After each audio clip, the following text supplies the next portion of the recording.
Welcome to the Writer Reads the Strays of Lunar One. This is Book 1, The Unwilling, Chapter 19, Recruitment. Let me get this straight, Mr. Carlyle, said the sergeant behind the desk. You and Mr. He made a show of squinting at the name on the passport. Creek here. Hopped a transport and dropped down to some podunk town on sunny old Tespa, all because you felt you wanted to find a merc outfit and join it. He didn't sound like he believed a word of it, and if Oliver had been in his shoes, he wouldn't have believed them either. The thing was, he didn't have to believe them. He just needed to decide if their warm bodies and supposed skill sets suited what his company needed. The security checks and trust, such as it was, would all come later, and from that point of view, Oliver and Lewis were taking as much of a risk as he was, or more. Because Oliver had no doubt that once the paperwork was signed, Exarch would take their DNA, their unmodified DNA, and run it through every check ever devised by man or alien, and know exactly who they were within hours of them being onboarded. And who knew which way they'd jump when they discovered who they really were? The amount on the bounties currently on the table was substantial.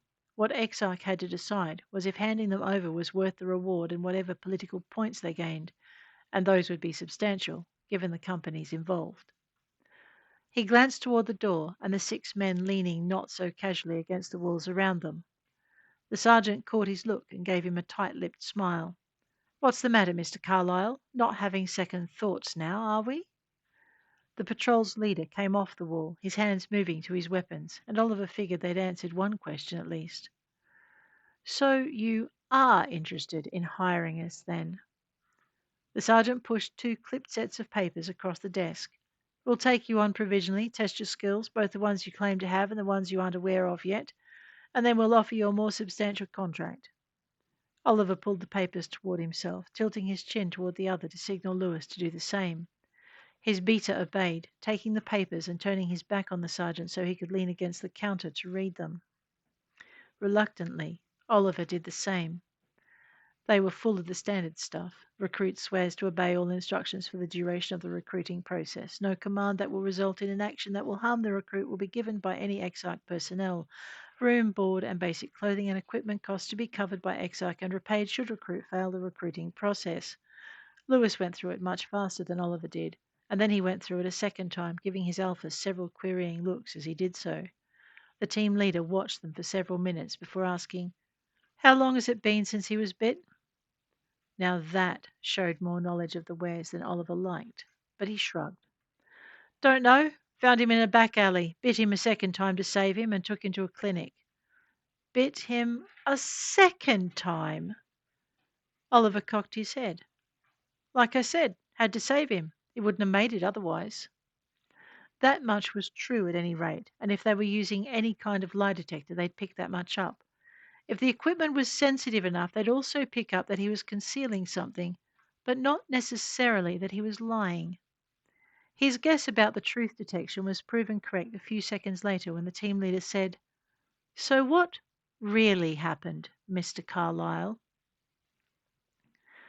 Oliver eyed them, wondering exactly how much of the truth it would take to satisfy them.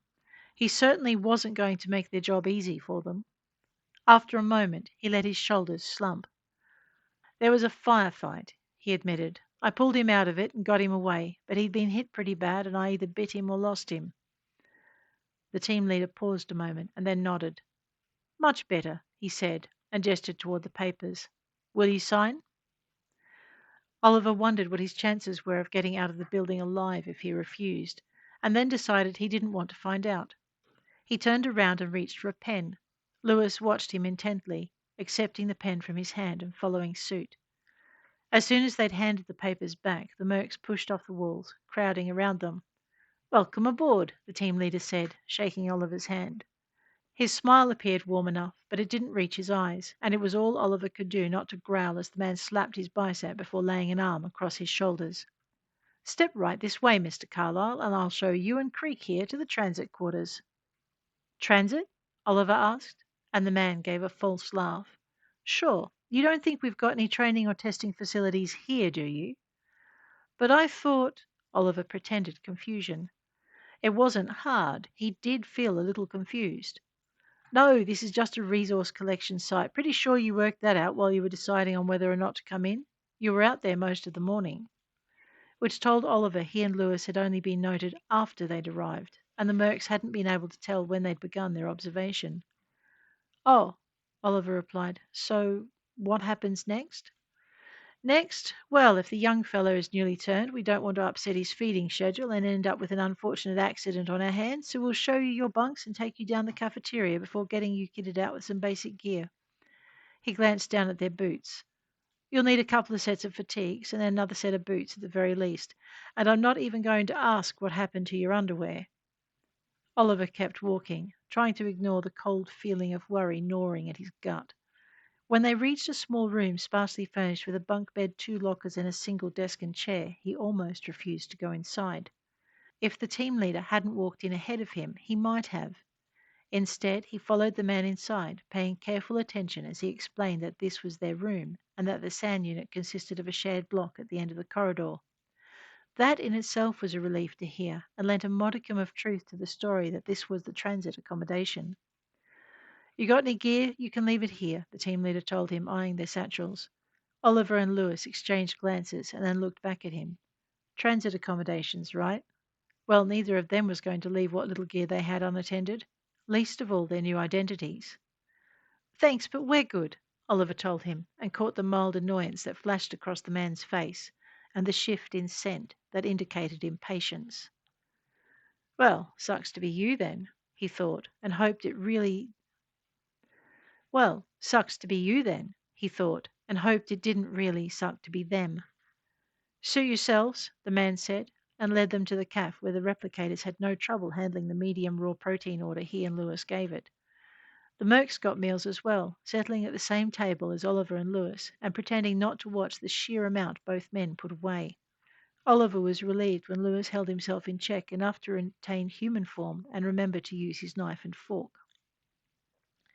When they'd eaten, they were escorted back to their rooms, where Oliver asked if they could take a shower. We've been sleeping rough the last 2 days, he admitted, wrinkling his nose at his own body odour. Is it possible? The Merc glanced over at his team and then nodded. Was wondering if either of you noticed you stank like ease met. Towels are on the end of your bed. You'll get more in your rookie's issue. Thank you, Oliver told him, as he and Lewis got their towels and hit the sands. If he'd been hoping they'd be left alone long enough to discuss the situation, he was disappointed. The Merc team dogged them from their quarters to the sand and back. The only thing they didn't do was head into the cubicles with them. When they'd returned them to their room, the Merc leader leant on the door frame and looked them over. We'll come collect you in the morning. Best you don't leave your room tonight. If you do, don't leave the transit block. The other teams don't take too kindly to strangers. Oliver nodded. Thanks for the heads up, he said, and indicated Lewis should take the bottom bunk. His beater gave him a relieved look and curled up on the bed, pulling the blanket over himself and subsiding into immediate sleep. Oliver glanced from him to the team leader. New changeling, he explained. The whole process takes a lot out of a guy. The team leader nodded. We understand, he said, and Oliver smelt the truth on him. He really did understand. And maybe his team did too. Reluctantly, he climbed into bed, not protesting when the man flicked the lights off and pulled the door closed. He listened for a key turning in the lock, or for the locking mechanism in the door to engage.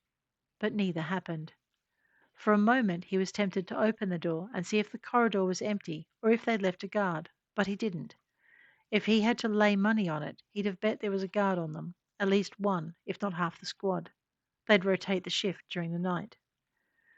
Yeah, definitely sucks to be them, he thought, drifting off to sleep. He was woken the next morning by a pounding on the door and was out of bed and halfway to the door before he was awake. Lewis woke with a start and a growl that rattled the walls, and Oliver grabbed him before he could reach the door and tear apart whoever it was that had woken him. Shaking the changeling by the scruff, Oliver glared at him until he made it back into human form. Coming, he called, not surprised when the door opened to his answer. The team leader from the previous day poked his head around. Ah, you're up. As if you didn't know, Oliver thought, but kept it off his face. We are. What's on the agenda for the day? Well, our agenda says we need to get you to the shuttle bay for immediate transport to the training orbital and escort you there. After that, you'll be in the hands of the recruiting branch, and who the hell knows what goes on inside their furry little minds. From the expressions on his team's faces, he'd spoken out of turn. Catching it, the team leader added, "No offence intended, and no, they're not wares, just admin." That last was said with all the disdain of a fighting man for the clerical. "You understand." Oliver nodded. "Pencil pushers, right?" "Right," the guy agreed, and gestured for the door. "Pilots are waiting." He reached back and took 2 meal packs from his guys.